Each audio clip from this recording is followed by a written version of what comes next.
Dude, the story's 1,000 years old. Are you an idiot? Are you stupid? Some kid in his bedroom with a hot take. Are you stupid or something? I didn't know that the popularity and common knowledge of a story meant that the filmmaker had complete free liberty to just ruin the movie at the beginning of it. Oh, Christopher Nolan took creative liberties on the 3,000-year-old book that everybody knows about? Christopher, what are you doing? Hey guys, welcome back to the podcast that doesn't have a name yet, still, because nobody's watching. I want you to sit down, hunker down. If you have watched the Odyssey, whether you love it or you hate it, we're going deep. We're going deep this time because I've watched it for a second time, and all you trolls who are just crapping on me in the comments section of that one thing that I posted about the criticism about how he shouldn't have gave away the ending, I'm vindicated. So I don't only have more to say that criticizes Christopher Nolan's work in the Odyssey, but I've got some solutions. So without further ado, let's get into it. Here we go.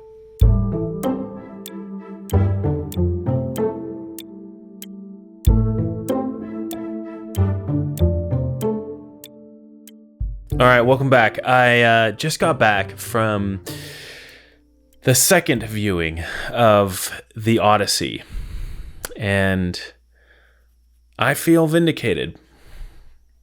I said it. I feel vindicated. I mean, I didn't think I was going to do another episode about the Odyssey, but when you get so much hate online from a single post, a single criticism, if you will, about Christopher Nolan, then I don't know. I guess I'm not exactly the type of person to just be like, you know what, I probably shouldn't wade in those waters anymore. But this has 47,000 views. This whole criticism of Christopher Nolan. And for those of you who are just kind of catching up, I posted a little 30-second thing that was a little tongue-in-cheek, saying he did a major blunder and a rookie mistake, and then saying he didn't do a major blunder and rookie mistake. I'm not going to call it that. That would be clickbait. Well, apparently it wasn't just received as clickbait, but as maybe the dumbest thing that the internet has ever seen. Oh, here's the one. This one has 227 likes. Genuinely so stupid. This story is thousands of years old. We knew Odysseus was making it back. Well, for those of you who haven't seen it yet, that's not a spoiler. It's true. The story is thousands of years old, and those who read it in high school, of which I am not among those people, they knew that Odysseus was making it back. How foolish of you to think that Christopher Nolan should assume that audiences are coming to the theater to be surprised by the story of the Odyssey. Like, what a foolish thing to think. This is just one of many, many comments. What's another one? Oh, here's one. Oh, this is Wesley. Wes, honestly, I should save this for later because it's actually a really good, he's a friend of mine. It's a really good breakdown of the actual kind of core of why Christopher Nolan might do what he did. Have I said this yet? What I'm actually criticizing? Maybe I should say that. So basically, spoiler alerts, by the way, this whole thing is all spoilers. I mean, this is the second episode of the Odyssey that I'm doing, so I'm assuming that you've already seen the Odyssey, if you're watching this at all. I just said that Christopher Nolan sets up a really good first tentpole, as I would call it in screenwriting. You have the opening sort of 20 minutes or so that really make you root for Odysseus to be alive, to be able to come back to vindicate his family. His wife has remained faithful for 20 years. His son has never really even met him because he's too young to remember. And he's eager to meet his father. But there are these suitors who are trying to get into, as I said, Catwoman's pants. And they just want the throne, and so they're going to plot to try to kill Odysseus' son, who is the rightful heir to the throne. And all the while, we're just like, man, is Odysseus dead? Does he make it? And lo and behold, he is alive. That's not a spoiler. 20 minutes into the film, boom, we cut over to Odysseus. Odysseus is on an island, and he is alive.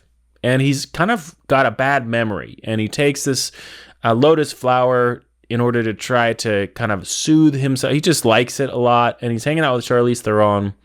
And I just said a very simple, it just seems like it kind of ruins it. It kind of spoils the plot. I mean, that actually is what it does, mind you. It actually does spoil the plot. Meaning, all the questions that just got set up also just got answered about 5 minutes later. So we don't have any sense of fear that he's not going to make it through the story he starts to tell, which is that traditional, understandable, or kind of commonly understood story of the Odyssey, where he travels with his men and through perilous journeys. And apparently, we all know that he gets it back. He gets back from all of those crazy journeys, and all of his men die. I've learned a lot about the Odyssey, because I'm going to admit to you right now, this is an admission. I did pretty damn sure I did not read that book, The Odyssey. I think I watched the Spark Notes version of The Odyssey, and that is that was reminded of me to me when I was talking with someone in the theater, that the Spark Notes existed back in the day. I wasn't watching the Spark Notes. You don't watch, that'd be awesome, honestly, if you could. No, you had to read the Spark Notes. It was still back when you read. But it was Spark Notes. It was basically just the really quick version of the book. You could find it online, on the internet. I'm dating myself, but no, I didn't read the Odyssey. I'm pretty sure I got the Spark Notes version of the Odyssey. And so yeah, it was news to me. And even the Spark Notes version, I mean, Spark Notes is meant to be basically in one ear and out the other. It is for school. It's so that you can pass a test. Hell, school is for you to be able to pass a test and then forget all the information. So I did exactly that. If I touched the text at all of the Odyssey, at my old age of 37 years old, coming up on to 38, I didn't remember a damn thing. But now I've watched it twice, and I can still tell you that, yes, the way that Christopher Nolan told the story kind of spoils it. And my whole rebuttal of this, by the way, that was the most popular message, but I got dozens of people being like, dude, the story's 1,000 years old. Are you an idiot? Are you stupid? Some kid in his bedroom with a hot take. Are you stupid or something? That was another meme that came out. There's thousands. There's thousands of people saying that. And okay, hundreds. And I would just say my common response is, I didn't know that the popularity and common knowledge of a story meant that the filmmaker had complete free liberty to just ruin the movie at the beginning of it. I was not aware of that. Batman is a very common story. Batman Begins, that was a little different. God forbid Christopher Nolan have a new and fresh take on a story, just like he did with Batman. But even with Batman Begins, you and I both knew Batman was not going to die. We knew that even if Christopher Nolan was going to have a hot take on this, that Batman was going to survive. But what he didn't do was about 20 minutes into the movie, show us Batman having survived. Let me jump over to another example of the next Batman movie. It's I think, a much better film, in my opinion. The Joker, in the Dark Knight. Could you imagine if Christopher Nolan decided to tell this story in such a way, because it's so common and so popular, that he was to set up the threat of the Joker? And for the first 20 minutes, we're hearing about this Joker, who's a loose cannon. We've seen him in action, right? He robs that bank. He seems to be a mastermind, and he has Batman's name, and he's going for it. And then we cut to, I don't know, bottom of Act 2, 3/4 of the way into the film, and the Joker is in prison. And he is telling us how he got caught and how he had a really great plan. He was going to like partner up with Maroni and the other thugs in the city, and he was going to get them to work with him and against each other in order for him to catch Batman. And he had this whole idea. He was going to catch Rachel, Batman's lover. And he's like, I had a plan. This was a perfect plan. You see? And he's in handcuffs. This was foolproof, completely foolproof. I don't know how Batman caught me, but I am currently caught and in prison. And this plan was going to be where Rachel and Harvey Dent were going to be in separate places. And then we cut to what is essentially a flashback of the whole plot. Would you have been happy about that? Would you have been like, yeah, that's a good idea. Thanks, Chris. Hey, it's a popular story. We all know. That's that song. Batmobile lost a wheel and Joker got away. Oh, okay, that's right. So Batman's gonna catch him. He's gonna get thrown into prison. Then maybe at the end he'll get he'll break out of prison or something like that. But we know how the story goes. So thanks, Chris, for just telling us early in the story. No need to worry about the threat of death in this movie. I know that the Joker's going to tell you all these little lies about Gotham City, but don't listen to him because he's in prison. It's all good. No. The popularity of a movie, the popularity of a story, does not give credence for filmmakers, even Christopher Nolan, to just be like, well, it's popular, so I'm going to tell you how it goes, how it ends early on. And I will say that, like me, the idiot in the bedroom, a bunch of people don't know the Odyssey. They don't.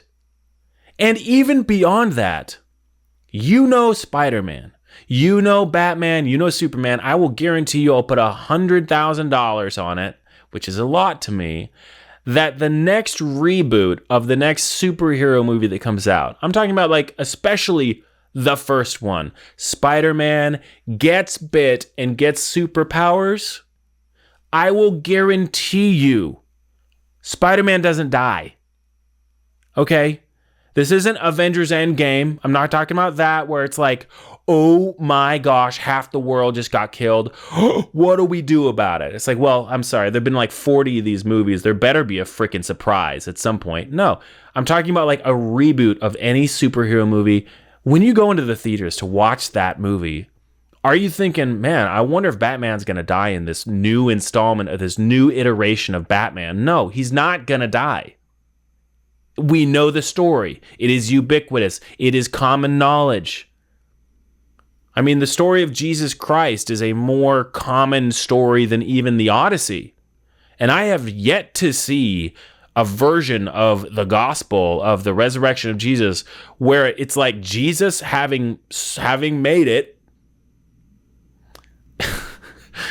being like, yeah, hey, guys, disciples, come over on the beach here. I got fish for you. And they're like, hey, Jesus, you're alive. And he's like, yeah, let me tell you how all this happened.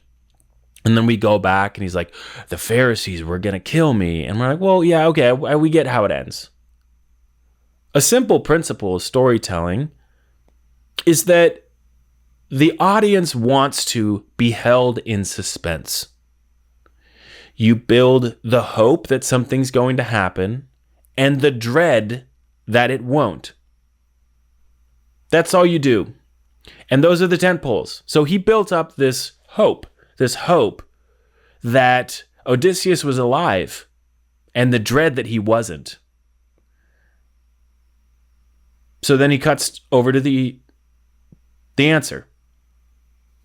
And that's all that I said. I said it in a much more succinct way than that because it wasn't the full podcast. It was just a little clip, a little snippet that I put there on the internet. And man, people went just crazy about it. And it made me angry. I'll say that. And it really makes you sort of like be forced to defend your point. And so I said, okay, I'm going to go and I am going to watch the Odyssey again. Maybe I'm wrong. Maybe it was just fine that he revealed in that island portion with Charlize Theron the answers to all the questions I had.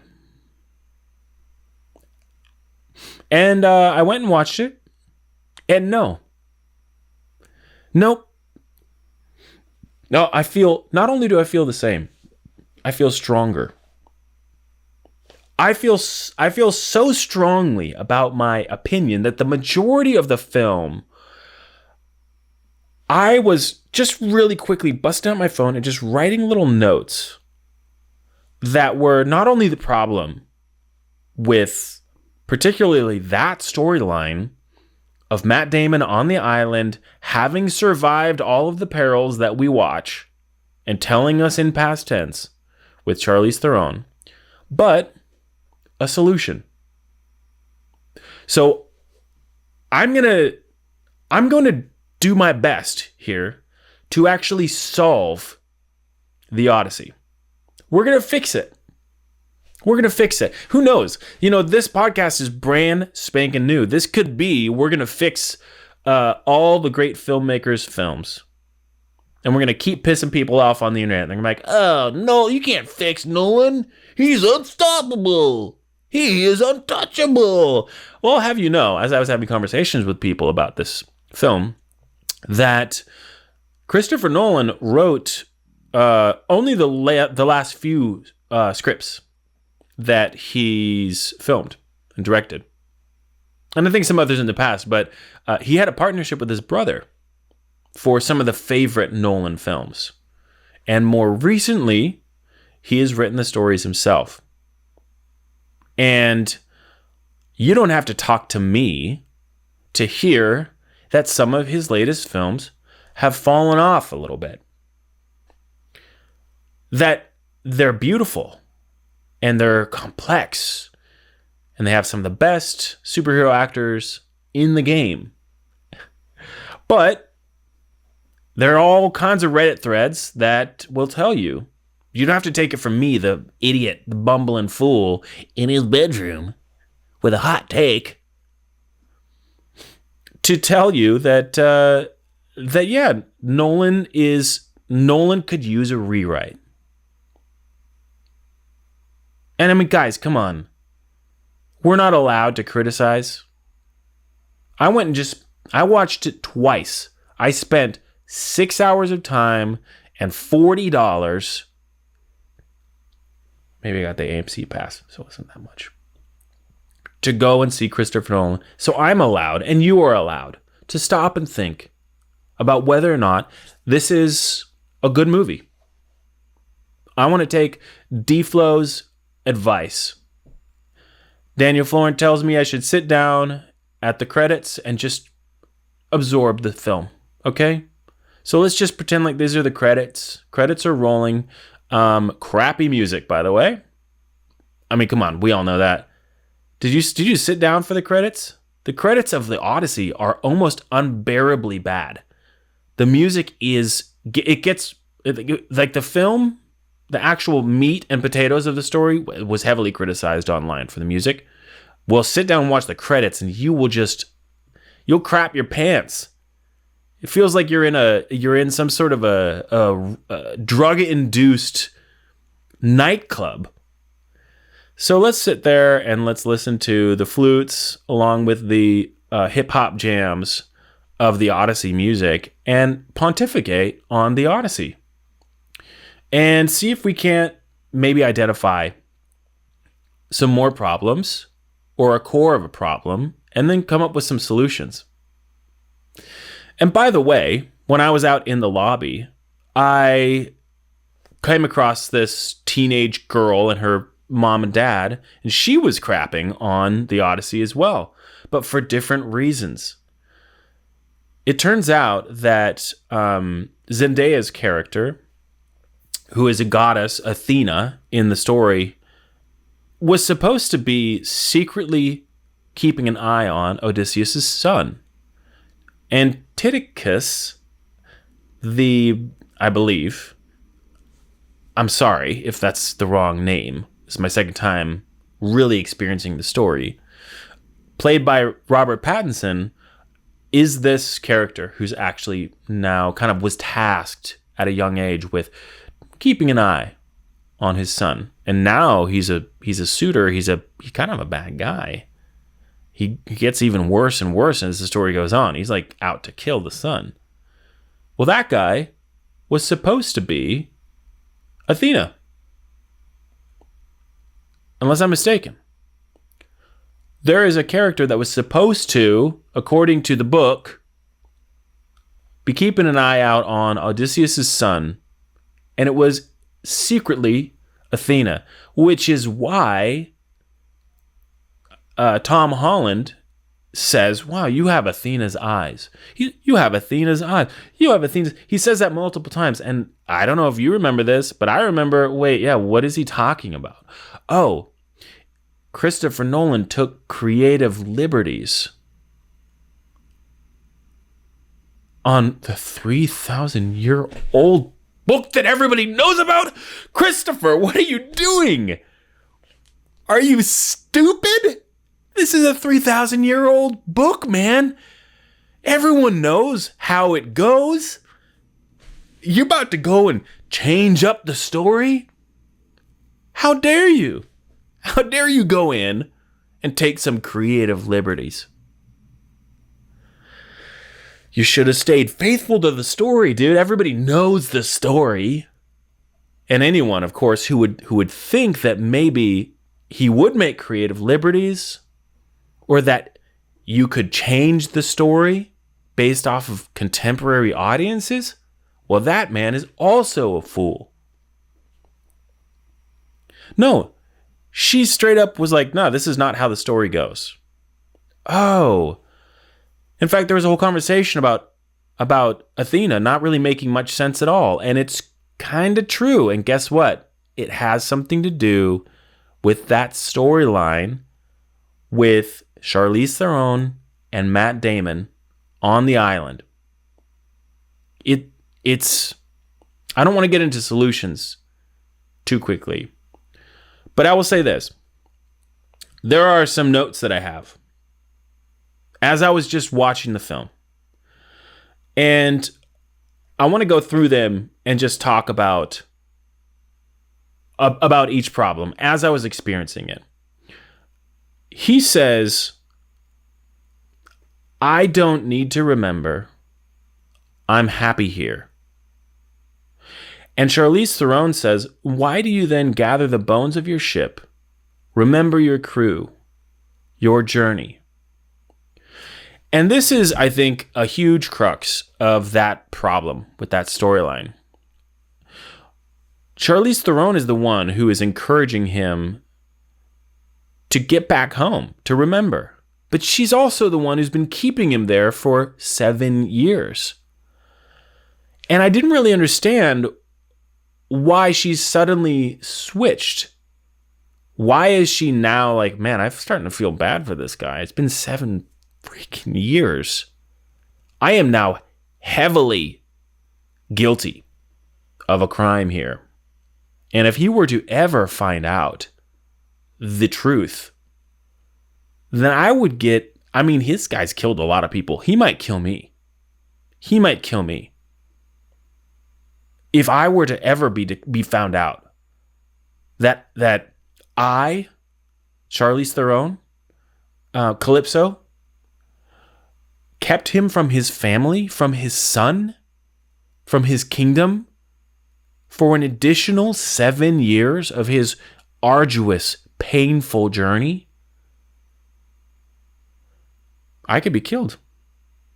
I could be screwed. And not only that, just as she says, and I think this is a very powerful and beautiful connection to Charlize Theron's character, she loves him. Well, then why are you doing this, Charlize? Why are you telling him that he needs to remember? Why are you keeping him from taking the lotus flower? You built a whole fake kingdom, and your whole mantra is if you're happy, then shouldn't that be enough? So now you've got her egging him on. Look, that's fine. We're egging him on. You don't need to egg him on. We are egging him on. We want him to remember. We want him to get home. You don't need to do anything. And then in order to make any sense of conflict in this storyline, Odysseus is the one who's like, nah, that's good. I have no idea why I'm gathering the pieces of my ship, but he says it himself. I don't need to remember. I'm happy here. It's fine. It's fine.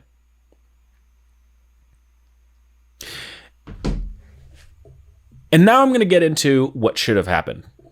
Because now we've got a passive character who's just sitting there and has to be fed motivation.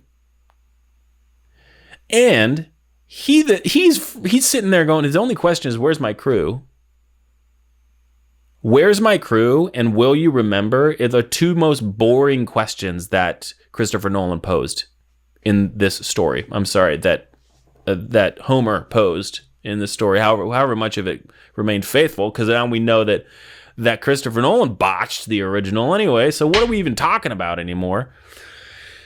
So those are the two most important questions. Those are the two remaining, I'm sorry. They're the most boring. The real question is he going to make it back? Is he alive? And is he going to make it back? And as he goes on this journey, is he going to survive? The giants, the cyclops, the sirens, the whirlpool, is he going to survive that? All of those questions, most of them are answered. I will tell you, by the way, I will admit, I mean, there's so much tension in this. Just there's a visceral experience of fear, which, by the way, is a huge part of storytelling in filmmaking. Okay, even if everybody walks into the theater knowing how it's going to happen, the reason that you watch Spider-Man and Superman and Batman all over again is because your body experiences the story as you're sitting in the theater watching it. You walk into the theater, as Tom Hanks says, and I think he was quoting someone, you walk into the theater to forget about life sometimes. The completion of that quote is that the best cinema is life reflected back at you. But we go into the theater and we suspend reality, especially on IMAX, which I saw this time. You suspend reality, you're in it. And so even if the story is commonly known, you don't want to be fed the ending. Nobody does. I mean, the protagonist is in peril 30 minutes into the film, and for some reason your whole body is tensed up, and you're worried that he's going to die. You're 30 minutes in, he's not going to die. And yet you feel the tension. And the only way that tension is really, truly relieved is if the filmmaker wants to relieve the tension by telling you he'll be fine. And that's what Christopher Nolan did. And now this whole storyline is under the microscope for me. And I've got some answers. And I really genuinely think that this would make the story even better than it already is. And I'm not trying to do a hot take here. Genuinely, I know I get a little boisterous. I get a little rambunctious. I get a little bit high volume. I don't mean to do a hot take here. Genuinely, the story was so good. The tension I had all the way through. I watched it for 3 hours twice now, and it is intense. And especially that last act of the film when he gets back to home and you're just waiting for him to take vengeance on his family is beautiful. But let's just take that, what feels like mold in the foundation of a house. It's like the little bit that just feels like that's not right. That storyline, which is a very strong narrative thrust, narrative engine of the whole film, where he's sitting and he's narrating, discussing, and talking about how he got to be stuck on this island. And let's just break it down a little bit. He asks some questions. Where is my crew? Of course, how long have I been here? Do I have a family? Do I have a family? Like, she mentions family. He goes, wait. Do I have a wife? How long have I been here? These are some of the questions that he's asking. But I think, I'm just going to say it. I was sitting down with my buddy Chris, and we were saying the same thing, that there could have been some way to keep this narrative thrust, the engine that was, beautiful and like so, I don't know, it seemed like it was entertaining, and it just felt like it was a little bit lacking. And of course, like I said, it really took the air out of the balloon. What if, instead of him walking around collecting the boat pieces of his ship, all the broken, shattered pieces on the beach, and Athena's there talking to him just as she has been throughout the whole journey, and he's just wondering, how long have I been here? And where's my crew? What if he's believed or is told that he's dead? Think about it. He has gone on a perilous journey. He's been taking this lotus flower for God knows how long. He genuinely has no memory of how he got here, what happened in the past, a true sense of who he is. And on top of it, the story takes us at a certain point to Hades. And people come up out of the earth and they're dead, but because we saw them die. And yet they still exist somehow in this story. So why wouldn't he, having perished, also be somewhere? So imagine that he starts to, just as he has been maybe for 7 years, to feel this sense of not being in the right place, like he needs to get home or he doesn't belong here.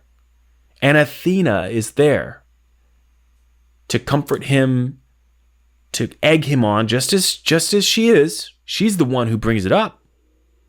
He tells Calypso, Athena came to me again. She's telling me that I should leave. And Calypso's like, whoa, hold on. But let's really lean into her. Let's take her to the end of the line, as seasoned master screenwriter Bart Gavigan says. Take this character to the end of the line. She's going to keep this secret going. But as he starts to remember, maybe he doesn't take the lotus flower. Maybe he starts to realize that that's keeping him from remembering. It's keeping him from moving forward. Maybe he's clued off to that because of Athena. Maybe she's, your mind isn't right. You're taking this lotus flower. So he doesn't take it, and he starts to get a little bit of clarity. Starts to ask some questions, too many questions. And now Charlize Theron has to build on her lie. So as he's remembering the Odyssey, leaving that beach, taking his men a different route, and then going on this very trying journey and he comes across an island, and it's got a cyclops on it, and he narrowly escapes, and there's this dread that he angered the gods because he shot an arrow in the eye of the Cyclops, who maybe was the son of Poseidon. What if he's told by Calypso, your men aren't here. Your men are dead. And everyone on this perilous journey died. Everyone. You are in heaven? I don't even know what the Greek. You're in paradise. It's a beautiful island. He's wearing all white. Beautiful Charlize Theron is tending to him. They've fallen in love. They have this romance. They have this connection. And he's got everything he needs on this little island. But he doesn't feel right, that's all. And so she says, no, you've passed. You've passed on to the next life. And he starts to remember the story more. And now we're sitting here going, instead of being like, oh, he's alive, he makes it through the giants, the giant warriors. He makes it on the torrential seas. He makes it past the sirens. He makes it past Hades. Now we're sitting here going, well, where does he die? On which island that he falls upon? In which perilous part of the journey does he die? Is it even true? Is Charlize Theron lying to him? I don't know. She seems like, especially when we get to Hades and the dead rise from the earth, that's all the more evidence that he did die. He's passed on, and now he's telling this story in the past tense. And so when we ever cut back to Tom Holland trying to get back to his dad, we have this sinking feeling of he's not going to make it. You're not going to find him. Don't get on that boat and try to search for your father, because these suitors are just going to kill you, and now the throne will be completely lost to corruption. And now our hope is maybe somehow he's not dead. I don't believe her. I don't believe her. It can't be true. And think about this. This problem with Athena, by the way. Athena kind of coming in and out, and she seems to be important, but she's actually not that important. She's a little bit like side tangential, could have been cut, honestly. Now she becomes pivotal. Charlize Theron says, think about it, Odysseus. You've been here for some indefinite amount of time. A beautiful oasis with me. And you've been speaking with Athena? She's a god. You talk to her? Nobody else talks to gods. Bro, you're dead. And when we see Hades, we're like, yeah. She says, yeah, so the reason your men aren't here is because they're in Hades and you're in paradise. You're here in paradise and your men are in Hades. And so we watch this story as it unfolds, and we start to get that sense that these men are further deviating from Odysseus, from Matt Damon's character, right? We see this. They get turned into pigs because the witch thinks that they're just pigs. They were probably going to hurt her, come into her home. How dare they? They're pigs. They're the ones who said that that Poseidon was probably had cursed them. It's not true. They're the ones who ate the cow in the field and angered the gods. They're the ones who have so much doubt. They're the ones who are making all these mistakes. And all the while, there are these prophecies like from Hades that cannot be for their ears. And it turns out that they're all going to die. But he will survive. There's a sense of he's noble. He is unique in this story. And when he passes on, inevitably, he goes to a different place, which is why he's alone on this island. Heck, maybe Calypso is saying, if you wait here, your family will come. They'll be here, don't you worry. Just stay here with me. There's no need to ask questions. Sounds like a pretty intense story to me. And we don't know if it's true or not. I mean, unless, of course, you're one of those brilliant readers of the. You've got the Odyssey on your bookshelf right here. You got it on your desk, and you read it every day. Just typical reading. Unless you're one of those people, you might be held in more suspense than you even were watching the current version of the Odyssey, because we don't know. We don't know if he's survived. Because if he survives, we'd have to not believe Calypso, and she's got a lot of evidence in her favor. But then there's even more. This is when it turns. He finds the pendant. The pendant of Athena. It's been planted, guys. Christopher Nolan and, I assume, Homer planted a motif in this story. It says, this is a pendant to know the lies from the truth. This pendant, the pendant of Athena, will guide you back home. Oh! So he's been told all of these lies that seem like beautiful truth. They're just so hard. They're such hard truths. There's nothing that could prove him otherwise until he finds that little pendant on that island. And he goes, wait, I remember this. I remember this pendant. It's Athena, and it was given to me by my wife. And he remembers his wife. Things start to gain clarity. And then here's the ticker. Zendaya's character, Athena, has always been there. So that lie gets a little crack in it. Well, yeah, I mean, I know I'm talking to Athena, and that sounds bizarre, unless, of course, I'm passed away and I'm in some ethereal heavenly place. But I remember that she was there with me.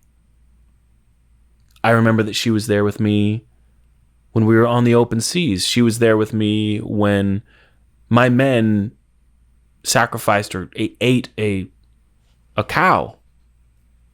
She was there guiding me back to my wife. So just because she's here on this island doesn't mean that I'm dead. And then these ship pieces that I see in the surf,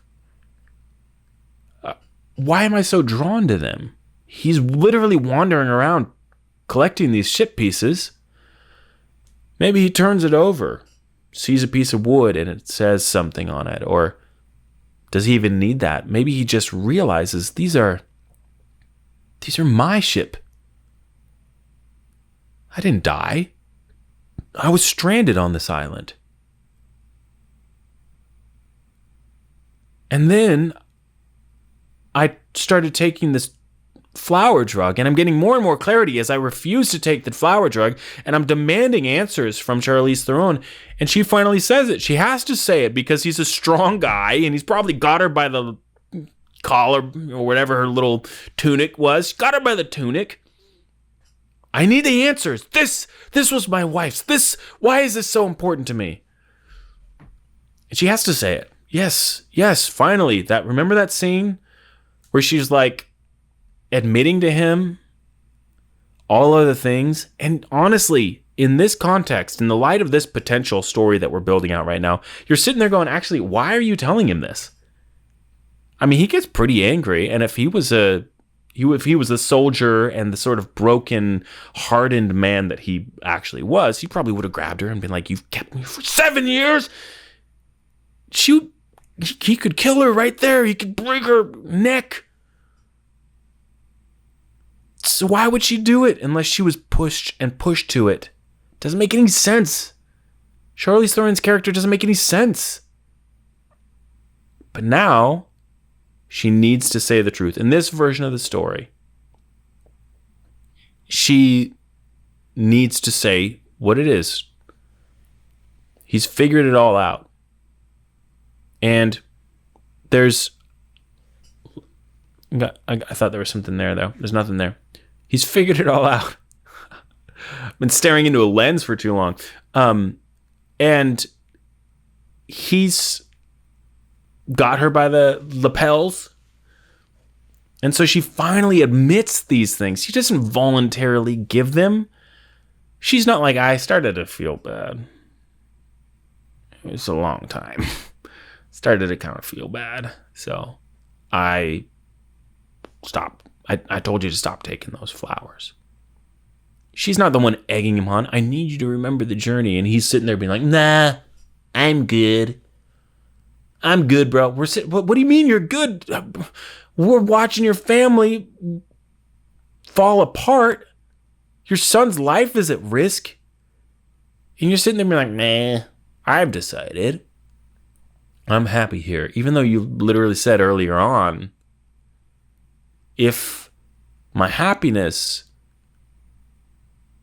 goes away when I stop taking the flower, then it's not real.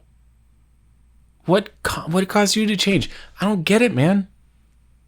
And why would you say that so convincingly and so certainly at the beginning of the story? Why don't you say that later? If my happiness isn't based off of reality, then it's not real. It doesn't matter. That should be a lesson he learns. Drugged up 7-year forgotten Odysseus needs to be like, nah, I'm good. I'm happy here. This is nice. But something digs at him, and then finally he gets to that point where he's like, no. If this is fake, I'm out. I'm out. I'm finally sober-minded. That's powerful. Now he's got all the ship pieces. Now he knows, you know what? I could probably put this together, make a raft. I would rather risk it out on the ocean to try to get back to my family that I am certain has been waiting for me, that I am certain is still here, that if I go out into that blue ocean, I'm not going to fall off the edge of heaven. I am on the earth. I can get back. I'm alive. I am flesh and bone, and I am still here to get back to my family. And here's the big ticker. At some pivotal moment, someone says, well, how did you know? How did you really figure it out and get off that island? What gave you faith? And this is tragic. What made him really believe that he wasn't in paradise was that he doesn't deserve paradise. If all of his men are in Hades, and he was the one who came up with the trick, a thought, a man, if he's this war hero who pushed the first domino that completely decimated the culture by disobeying Zeus's law, then why in the hell would he be in heaven? And that's the unfortunate truth that gets him home. No, I don't deserve this paradise. There is no way that I died and went to heaven. No way, man. If anything, some of my soldiers deserve to be here, and I saw them in Hades. I saw Elliot Page's character. Innocent. Believed me. Faithful to the end in Hades. So why in the world would I be in paradise? No, I don't buy it. Sorry, I'm not the hero everybody thinks I am.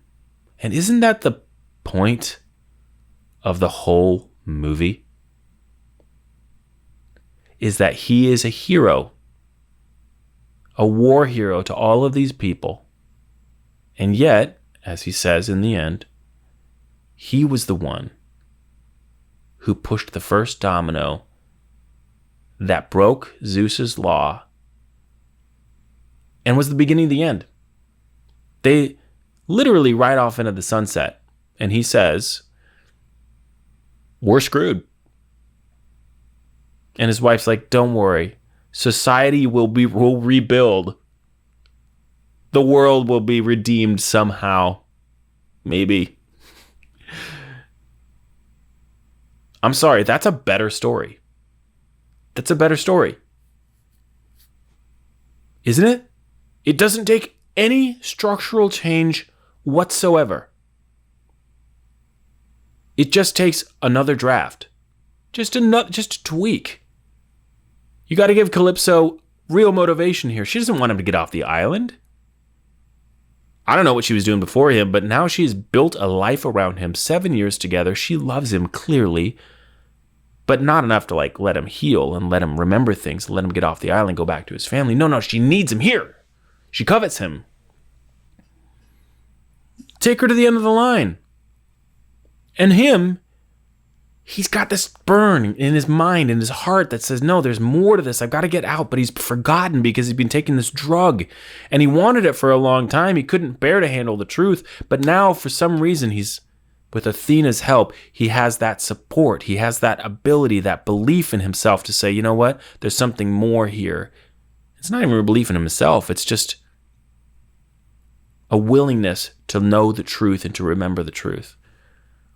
And by the way, that does solve the big problem that I pointed out to begin with, which was you get 20 minutes into the film and you've let everybody's hearts off the hook here. You let the air out of the balloon. You spoiled it. You answered your questions. Your job as a filmmaker, as a storyteller, is to give people a really profound, strong, meaningful hope in the objective of the protagonist. You need to make it clear what the protagonist wants, and you need to somehow make us want it too. And Christopher Nolan, being the genius filmmaker that he is, he hooked us, man. 15, 20 minutes of honestly exposition, just talking from Tom Holland and Anne Hathaway and Robert Pattinson. All these great actors, and they sold us. They said, you'd better hope. You better hope that Odysseus is out there. And you better be damned afraid that he's gone and that he's not coming back. Because these guys, these suitors,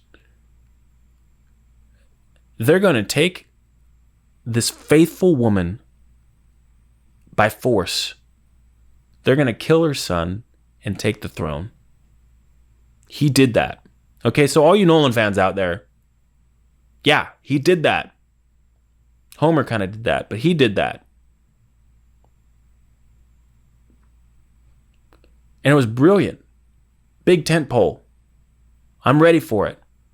I drove to the movie theater the first time I went around, and I just said to myself, all I want going into this theater, if I'm going to sit here for 2.5 hours, it turns out to be 3 hours, all I want is to root for somebody. That's all we want when we walk into a movie theater and sit down. We want to root for somebody. I want to have a sympathetic, meaningful objective sitting in front of me, and I want to go, let's go, let's do it. And it was there. It's just that he kind of spoiled it.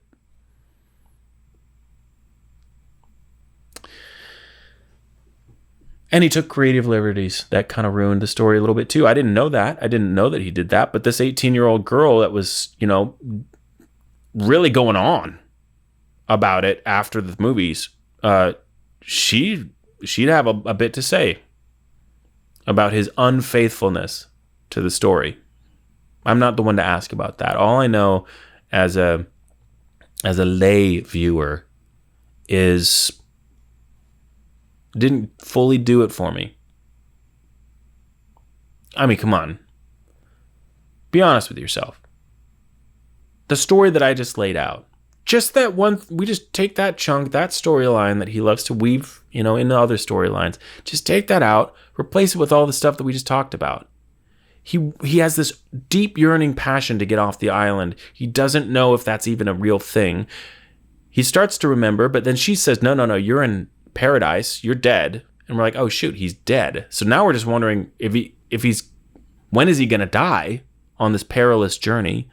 All of his men are in Hades? I don't know if that's true. Oh shoot, there's Hades. It is true. And then there's Athena this whole time, and we're wondering what's going on with Athena. And then here's the cool part. This is like my favorite part, was like, we wouldn't even realize that with Athena, that she's been there all along. We would see she comes alongside him. She's there at the edge of the boat. She's pointing him in one direction. She's speaking to him. But it wouldn't be until later that we'd be like, hold on a second. Athena isn't just a god that belongs in paradise or heaven. She's been there all along. And now Athena's character is so valuable, so important. She's connected into the story now. She's a part of the core narrative. And the ship, that's evidence. That's evidence for him having been stranded on this island. And the Athena pendant, that's evidence that he's alive and that it's real. That he has a wife and he needs to get back to her. None of that was evidence. It was just sort of already there. And he came up with some questions that I don't care about. How long have I been here? A long time, bro. Where are my men? Probably dead. Do I have a wife? Yeah, you do. We're ahead of you on that one, buddy.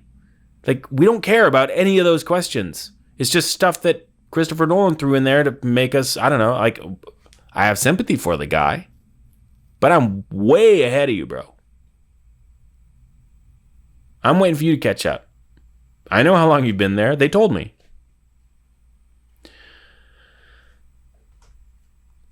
So yeah, I think that there were some changes that could have been made. Again, the execution of this story was so brilliant from Christopher Nolan. Every beat, every story, even as episodic as some of these parts of the story are, where they get on an island, it's like Avatar. They got on an island, something happens, they get off, they get on their boat, they go to another island, something happens, they get off, they get, it's a tough story to crack if you're trying to tell a movie. It really is. You can fall into a repetitive action where, hey, we could cut out this whole thing and the story wouldn't change. But he does it. He keeps us going. He keeps every episode of the Odyssey has this urgency to it. And then, of course, man, when he gets back, we want nothing more than him to avenge his family, to make things right, to bring justice.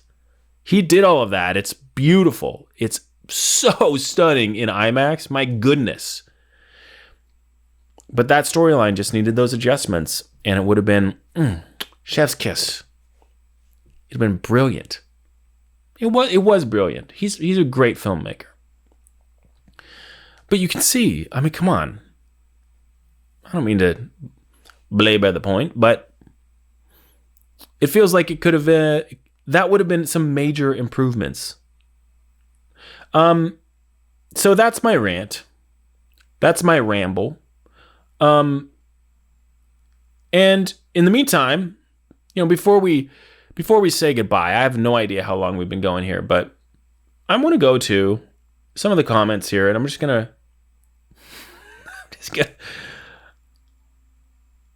read. I'm gonna read Wesley Fulkerson. Let's go back to Wes. And I say it's a rookie mistake, a little tongue in cheek.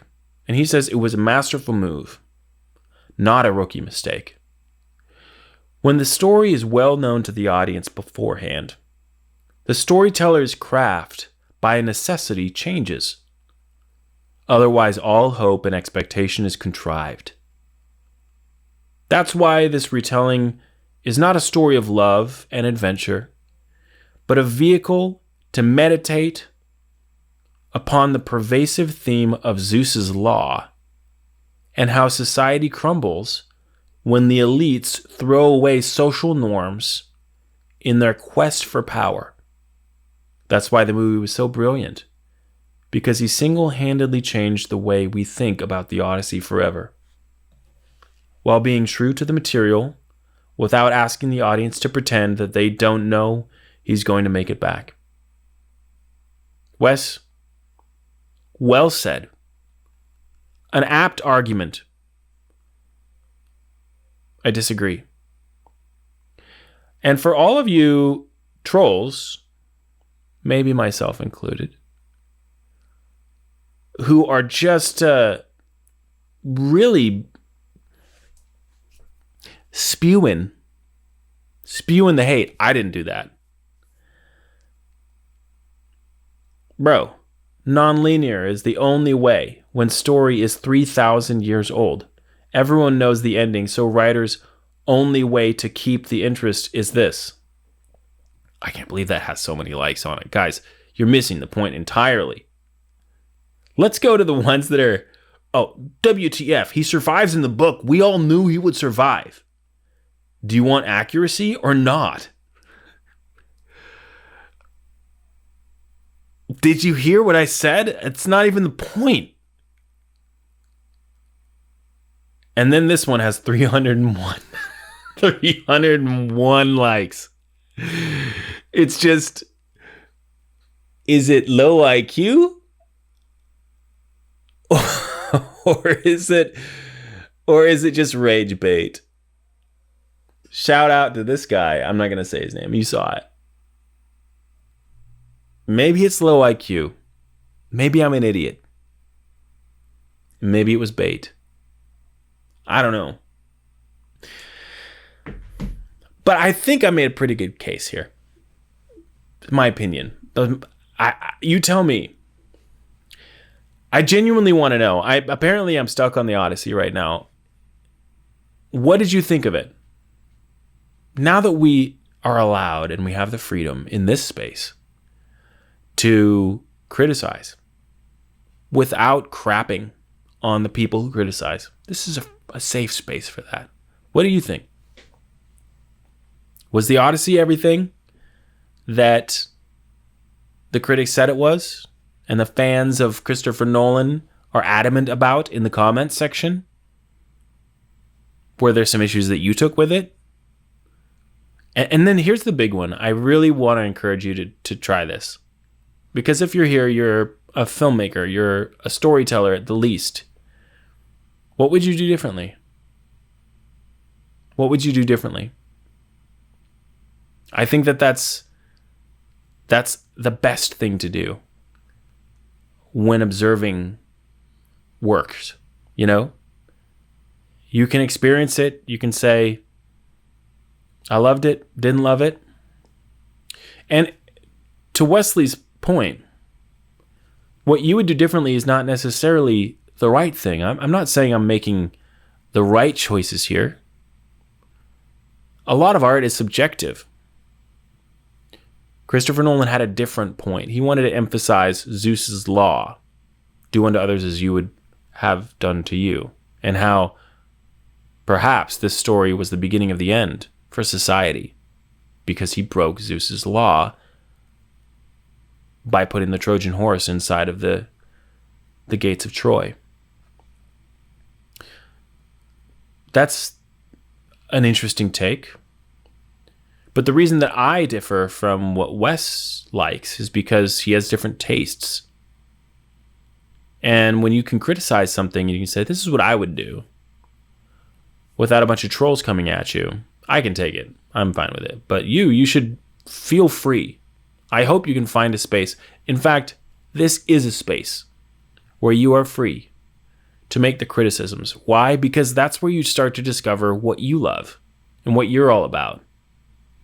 If you would do something differently, maybe it's because you care more about love than about Zeus's law.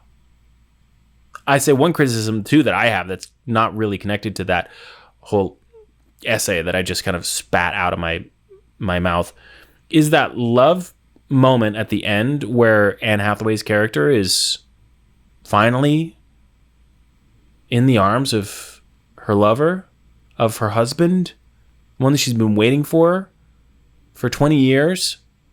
But she's not in his arms. He is in her arms with arrows in his back and a stab wound in his side and his neck. And he's talking about wanting to see Ithaca one last time. That was a little bit of a letdown. I don't know about you. Sorry, Christopher. I guess you're on the chopping block right now, but you're not watching, so who cares? I think that scene could have used something. I mean, goodness, were you that's the line you could come up with? You've been gone for 20 years. And your wife has, you found out, remained faithful to you this whole time. You just slayed a bunch of guys, and others have bowed their knee to you, and you come up to your wife, maybe your last breath. You don't know if you're going to live through this or not. And you say, I just wanted to see Ithaca one more time. I'm sorry, are you cruel? You couldn't have said something like, you are more beautiful than my broken mind could ever remember. Something like that. Anything. This thing was 3 hours long, and I'm telling you, it could have used a little bit more right there. Another scene that's getting a lot of flack that I totally agree with is when Tom Holland realizes that he's his dad. Goes right up to the dog, and the dog who promised somehow everybody he's going to live until he sees his maker, or his master again. He breathes his last breath at the touch of Odysseus' hand, and that's when Tom Holland realizes it. You're my dad. I am reminded of this interview I saw from Tom Holland that says that Benedict Cumberbatch taught him how to cry. And apparently you just and blink or something. And you blink a bunch and you hold your breath, keep your eyes open, or some like technique about crying that isn't connected to the emotion of the scene. Really, Tom? It showed. It showed there. You're Odysseus. You're my dad.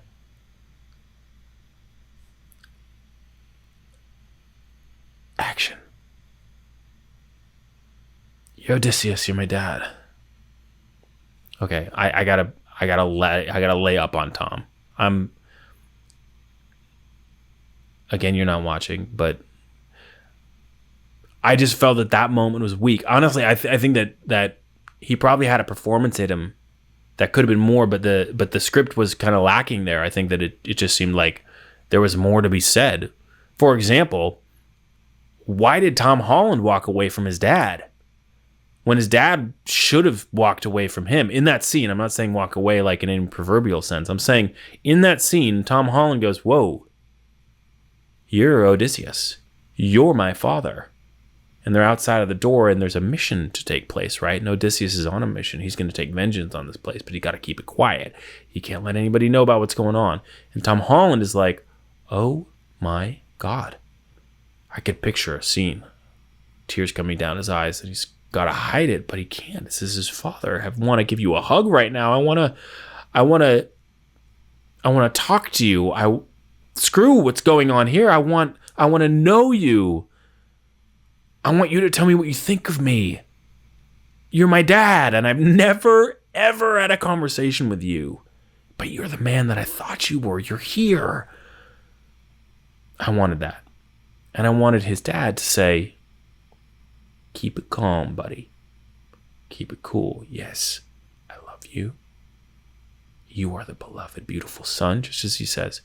But we got to keep going here. And then he walks away, and Tom Holland has to say, okay. I think that would have changed the scene a little bit. That's my blocking that I would do. I would say, no, Tom Holland doesn't walk away from that moment. I think Matt Damon walks away from that moment. Because he's got to. He's on a mission. He's got bigger fish to fry right now, but he wants to spend time with his son. Okay. So yeah, I think there are some moments in there. If I already talked about your moment, then please, still, I'd love to hear what you think. But either way, my goodness, have we talked about this for long enough? I hope that I've put this to bed. Tell me what you think about this idea, about all the little fixes and tweaks that would have probably made that island Calypso storyline a little bit better. Do you believe me? Do you agree? Do you not agree? What should I see next? Honestly, I kind of already know. I'm going to go see Spider-Man. It broke records for the highest box office gross in a single day, in the opening day. And it's still going. So, I wonder if he survives. I wonder if Spider-Man makes it out. Be so ironic if he didn't, if he's dead. Like, see?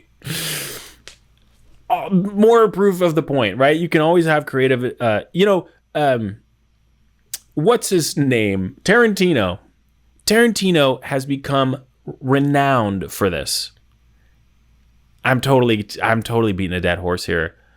But how many movies has he done now where he totally subverts the expectations of the audience with a historical drama narrative? Once Upon a Time in Hollywood was all about the Tate murders. Guess what? In that movie, despite the facts and despite the historical narrative that we understand to actually be historically accurate and true, that does not end the way that we thought it would. He subverts the audience's expectations because we know what happens. Could Christopher Nolan have done that? Who knows? He could have. Probably you would have loved it. And if I came on or Wes was like, yo, he should have stuck to the original story, you'd be like, ugh, Christopher Nolan, he's a god. And the last one that he did before that, maybe it wasn't the last one, but he did, it was a long time ago. It was Inglourious Bastards. Hitler dies in that movie by getting just totally blown to bits in a movie theater because of a successful assassination attempt.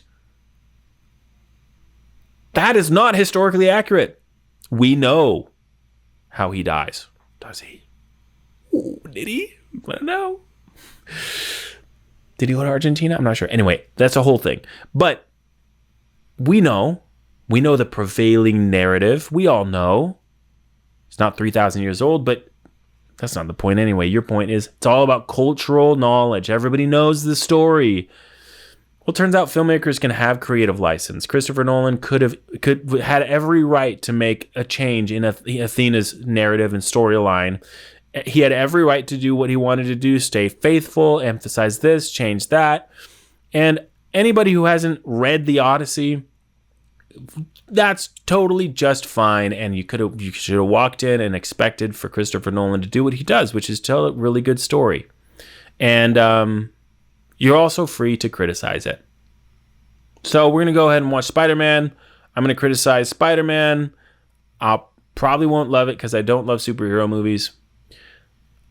Might have to brush up a little bit on Homecoming and the one after that. I've seen both, but only once. And apparently things go in one ear and out, in one eye and out the other for me. So got to brush up on that. But that's enough for now. I have finally come down from my fury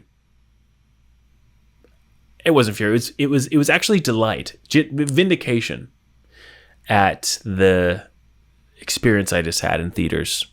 And I'll leave you with that. So, signing off, I have still yet to come up with a title of this freaking thing. So if you're watching, please, seriously, like, put a title in the hat. You might be the only one who does. I'm not saying I'm going to go with it. I'm just saying, come on, help me out here. I need a title. Okay, that's all. I'll talk to you next time. See ya.